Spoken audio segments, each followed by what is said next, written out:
કેવા હતા તમે વિચાર કરજો.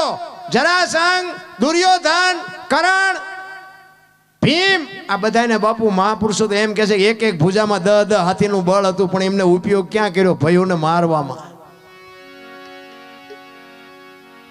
આપણને એમ થાય ખરી આખી દુનિયામાં રામાયણ વંચાય, ભાગવત વંચાય, શિવ પુરાણ વંચાય, રામદેવ કથા વંચાય, મહાભારત ચાય વંચાતું નથી, તોય ઘરો ઘર વીવી ગયું. બોલો,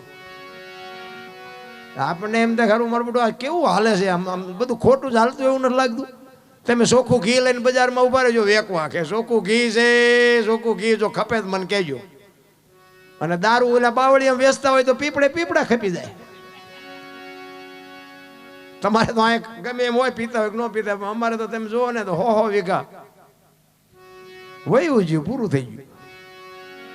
અને તમે જુઓ તો આપણને એમ હવે દારૂ નો કઈ પ્રચાર કરાય નહીં, તો બાવળી એમ સાનામાના જ વેચતા હોય ને, પણ તોય પીપળા ખાલી થઈ જાય. પીપળા 2 કિલો ચોખ્ખું ઘી નથી ખપતું.